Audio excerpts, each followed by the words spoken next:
Welcome to Money Talks, a series covering a range of financial topics like budgeting, understanding credit, planning for retirement, and so much more. It's all about helping you feel confident in your financial future. Hi, I'm Lila, and today we'll discuss the many types of insurance, why insurance is important, and how to go about shopping for it. Insurance is an inevitable part of every adult's financial life, so you've likely heard of it, but what is it exactly? An insurance policy is essentially a contract with a company that offers protection, usually a cash payout or reimbursement, should a policyholder suffer loss or damage. In return, a policyholder agrees to pay the premium, the cost of the policy usually paid monthly, even if they never make a formal request to be reimbursed for a loss, also known as a claim. Basically, insurance is protection should something unexpected happen. Get in a car accident, your auto insurance will reimburse you for the damages.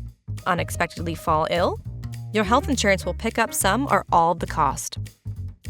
If you drive, chances are you're already an insurance policyholder. Auto, life, health, travel, homeowners, and renters insurance are some of the most common examples. Not every kind of insurance is for everybody, and you won't necessarily need to buy the most expensive policy. Ultimately, insurance comes down to assessing risk. To decide whether insurance is worth the cost, you'll need to determine how likely you'll need that type of insurance in the future. Some assessments are easy. If you drive a car, by law, you need to have auto insurance. If you've taken out a mortgage to buy a home, your lender will require you to carry homeowners insurance. Other kinds of insurance are more personal. For instance, if you work a dangerous job, long-term disability makes particular sense. If you rent a home, renter's insurance is a good idea. Here's another term you might have heard: insurance deductible. A deductible is a set amount of money that you must pay before your insurance kicks in. Deductibles differ based on the type of policy and insurance company, but generally speaking, the lower the deductible, the more expensive the premium.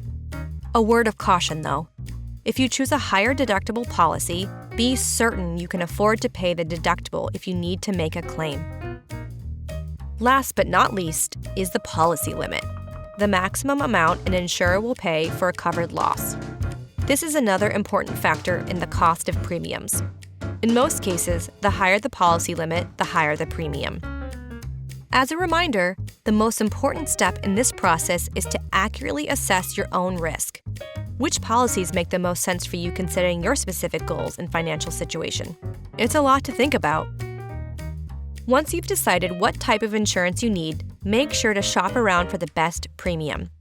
Request quotes from multiple companies, from national insurance companies to local credit unions, so you can compare and contrast policies.